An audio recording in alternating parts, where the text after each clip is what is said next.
In den letzten Monaten habe ich mein Häuschen im Wald besser kennen und lieben gelernt. Vom noch kalten Frühling mit gemütlicher Ofenstimmung bis hin zu den ersten heißen Sommertagen. Das Vogelgezwitscher, die späten Sonnenuntergänge, das erste Lagerfeuer, die erste Johannisbeermarmelade. Ich hätte mir niemals erträumen können, dass so ein schöner Ort mal meiner sein könnte. Und trotzdem schlägt da auch noch mein Reiseherz in meiner Brust und fragt sich, wie sich das denn nun wieder vereinen lässt. Das sind Waffeln wie aus dem Bilderbuch. Mit, natürlich, ein paar Johannisbeeren. Ja, weil davon habe ich immer noch mehr als genug. Ich sitze hier mit gemischten Gefühlen und versuche hier diesen Morgen auf dem Balkon nochmal einzusaugen, die Ruhe zu genießen, weil für mich wird es jetzt erstmal nicht so ruhig. Denn, ja, ich muss mein Wohnmobil abholen und mein Wohnmobil steht in Griechenland. Das war so nicht geplant. Das steht da jetzt auch schon ein bisschen länger. Seit Februar, um genau zu sein. Ja, ich habe ja das Haus spontan gekauft, ist falsch gesagt, weil ich wollte ja ein Haus kaufen, aber nicht zu dem Zeitpunkt. Ich war ja eigentlich den Winter Griechenland, Türkei gewesen und war im Januar in Deutschland, um meine Familie zu besuchen. Ich bin damals aber auch geflogen gewesen. Mein Wohnmobil stand in Griechenland.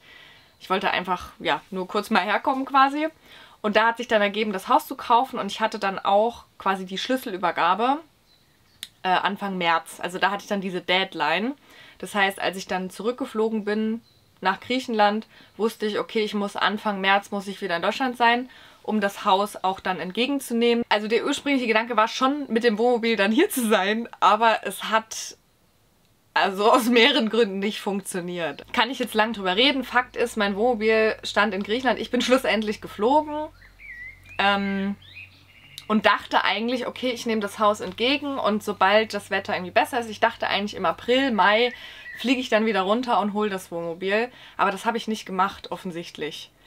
Weil, ja, ich war dann hier und die Wochen vergingen und naja, ich weiß auch nicht. Also ich muss sagen, ich finde es auch immer wieder so krass, wenn man aus diesem Reisealltag heraus ist, wie schnell man wieder hier in seiner Komfortzone ist. Und ich habe es mir an irgendeinem Punkt auch einfach nicht mehr zugetraut. Auch wenn das komisch klingt, also nach Griechenland zu fliegen und dann jetzt herzufahren. Ich weiß nicht, das war irgendwie so eine Mauer in meinem Kopf. Und ich wusste aber ja die ganze Zeit, ich muss das holen. Ich muss das holen.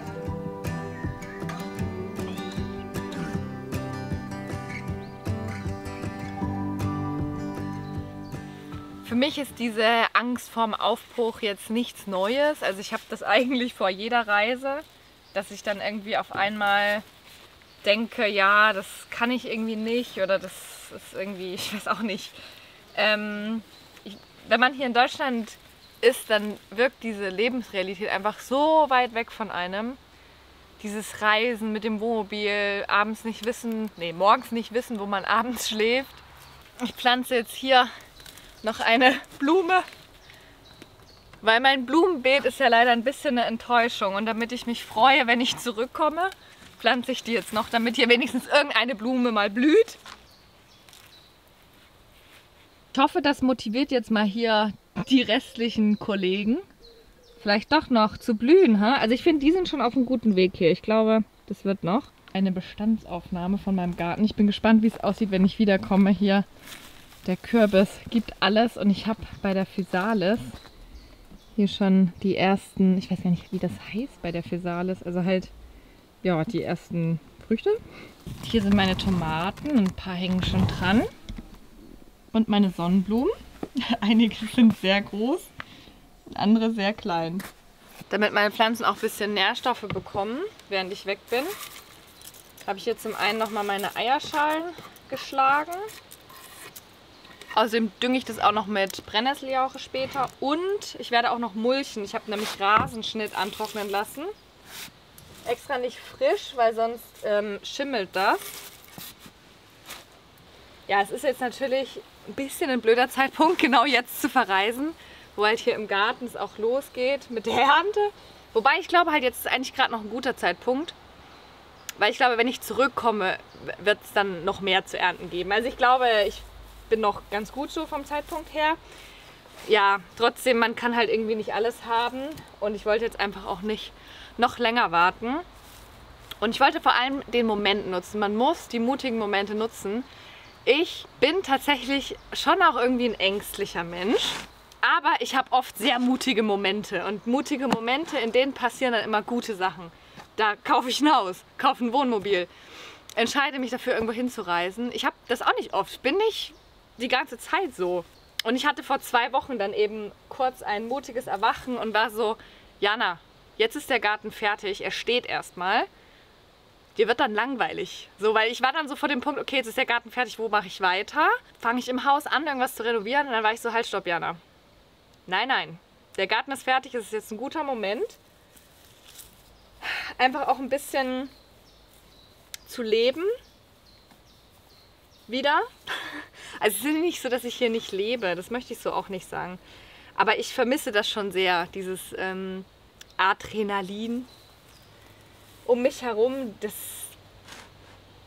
Hier passiert halt nichts. Also das ist auch sehr schön. Ich mag die Balance. Mochte es total auch, hier im März herzukommen nach den ganzen Eindrücken, die ich im Winter gesammelt habe. Und jetzt eben hier ganz alleine zu sein, mit meinen liebsten Tieren, mit meinem Maulwurf, mit meinen Vögeln.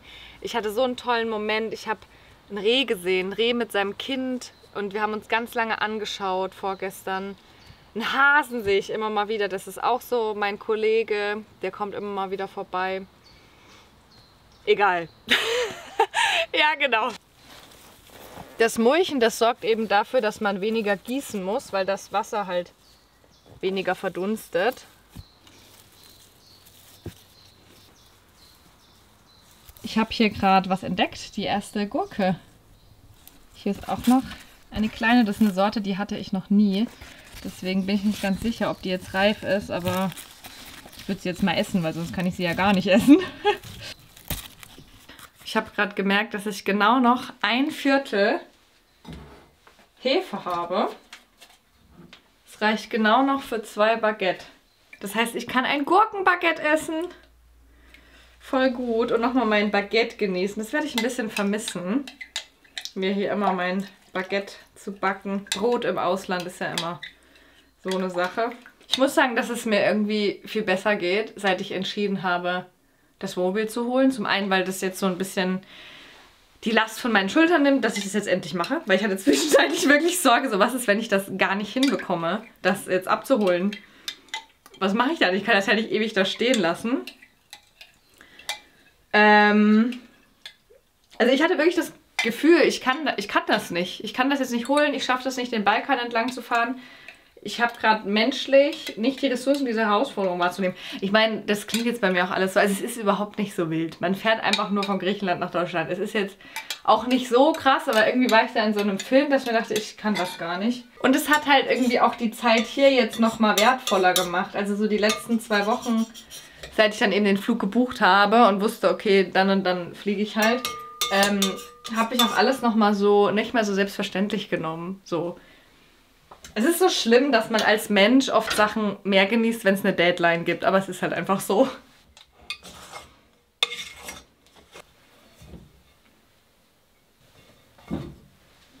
Ich bin wirklich gespannt, wie es mir im Wohnmobil dann ergeht, weil ich habe mich jetzt hier schon so ein bisschen gewöhnt an dieses, naja, nicht wechselnde Umfeld, an die Routinen vielleicht auch so, wo ich nicht so ein Routinenmensch bin, aber so, mir gibt das schon irgendwie Struktur auch, muss ich ehrlich sagen. Und ich drehe auch ein bisschen durch ohne Struktur und deswegen im Wohnmobil hier jeden Tag woanders sein und so. Also es entgleist halt meistens komplett. Also jeder, der schon mal mein Wohnmobil von innen gesehen hat, wenn ich unterwegs bin, der weiß, was ich meine. Letztens war Patrick da, hier, einer meiner liebsten Reisefreunde. Und der war richtig begeistert von mir. Der war so, Mensch, Jana, also im Gegensatz zu deinem Wohnmobil ist hier ja richtig ordentlich.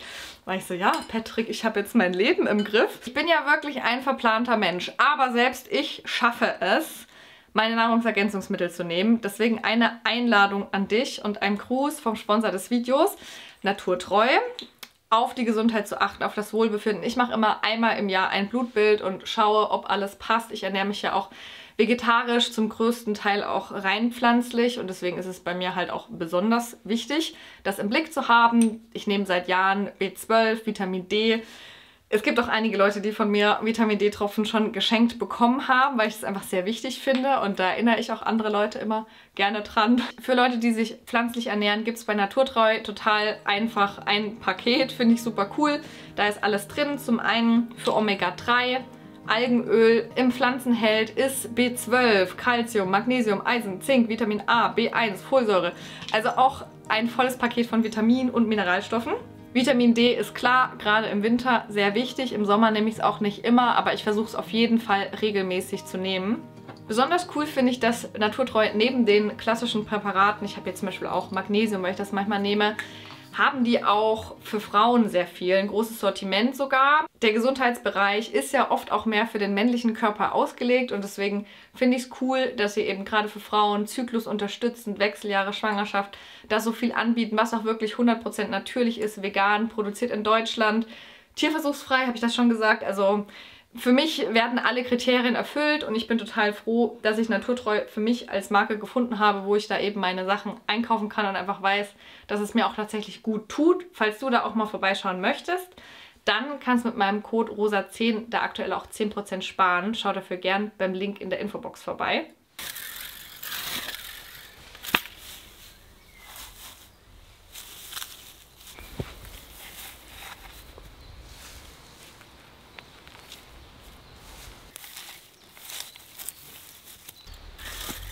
Irgendwie war dieser Rasenmäher krass faul, weil es liegt einfach gefühlt die Hälfte noch auf der Wiese. Dabei hatte ich sogar dieses Hängerding drauf. Aber ist nicht schlimm, weil das ist jetzt wirklich sehr schön angetrocknet. Voll spannend. Meine Mama hat mir vorhin eine Nachricht geschrieben, ohne dass wir darüber geredet hatten oder irgendwas. Schrieb sie mir, ob ich denn wüsste, dass ich heute vor 5 Jahren auf meine allererste Reise mit dem Wohnmobil losgezogen bin. Einmal um die Ostsee damals, also Polen, Litauen, Lettland, Estland, Finnland, Schweden. Nee, wusste ich nicht, aber jetzt weiß ich's.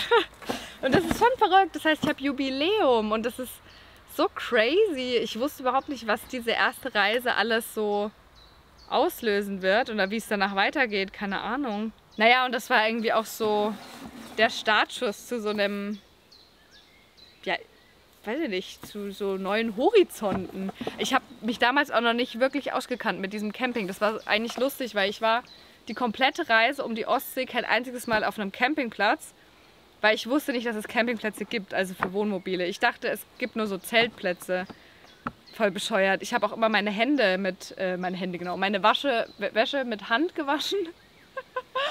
Irgendwie, ja, keine Ahnung, ich war ein bisschen uninformiert, also für alles eigentlich. Und was mir auch immer niemand glaubt, ich bin einmal durch ganz Schweden gefahren und habe ultra wenig andere Camper getroffen. Das ist irgendwie witzig, weil das jetzt total überlaufen ist.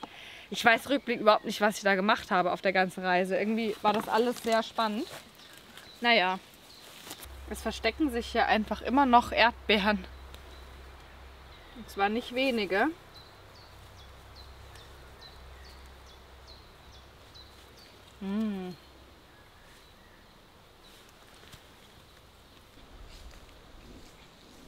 Was natürlich auch nicht fehlen darf, wenn man nicht da ist eine Zeit lang, ist eine Bestandskontrolle zu machen bei den Bäumen. Ich werde mir sie alle einprägen und genau schauen, welcher ist gewachsen, welcher ist umgefallen. Geht's allen gut? Okay, Fund des Tages. Sind das wilde Himbeeren? Das glaube ich jetzt kaum. Was? Das ist ja der Wahnsinn, oder? Danke, Mutter Natur, für diese tollen Beeren. So soll das aussehen. Das ist perfekt aufgegangen, mein Baguette.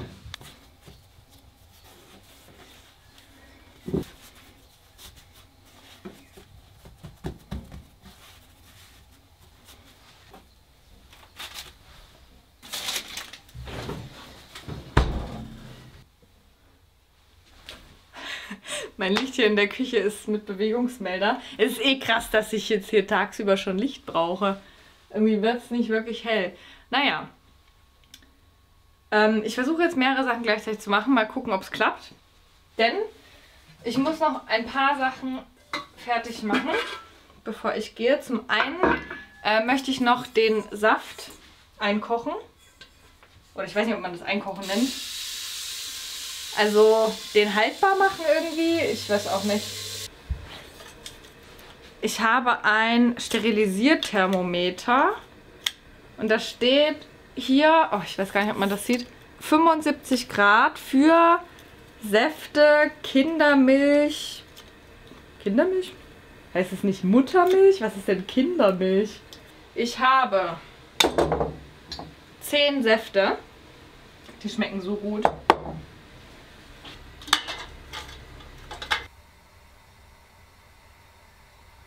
Was mir wirklich Glücksgefühle bereitet, ist es, 3 Sachen gleichzeitig zu machen. Dann habe ich das Gefühl, das ist so das richtige Maß an Forderung für mich. Ja, während das jetzt hier anfängt zu kochen, werde ich mal meinen Zitronenmelissentee, den hatte ich die ganze Zeit getrocknet oben, hier reinzufüllen noch, weil der ist trocken und der staubt sonst ja auch nur weiter zu.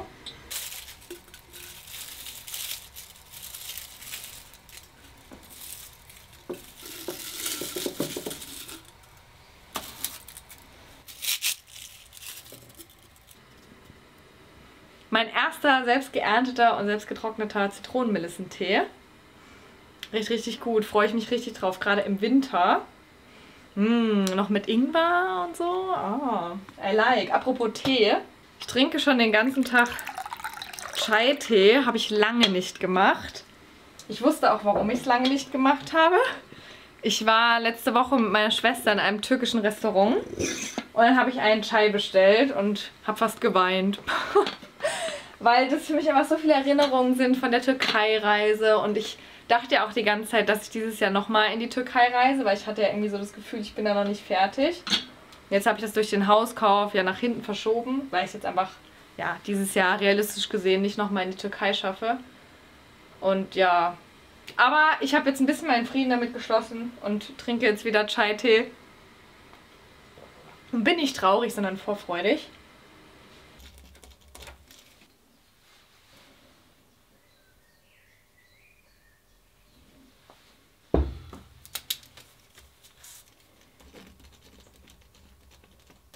Das sieht vielversprechend aus.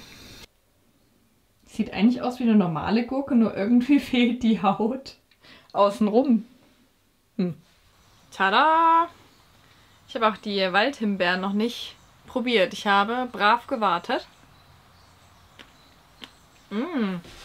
Ich freue mich wirklich schon wieder, wenn ich zurückkomme und hoffentlich vielleicht noch mehr von diesen leckeren Gurken reif sind. Und das ist irgendwie auch so ein bisschen das Schöne, dass ich mich wirklich freue, jetzt zum Mobil zu fliegen, aber ich freue mich auch, wieder hier nach Hause zu kommen und ich glaube, das macht den Rückweg auch wirklich schön zu wissen, ja, dass ich mich freuen darf und dass ich hier einen Ort habe, der so schön ist, an dem ich mich wirklich so wohl fühle, an den ich gern zurückkomme. Tja, das heißt, wir sehen uns das nächste Mal im Wohnmobil. Ungewohnt. Aber ich freue mich echt drauf.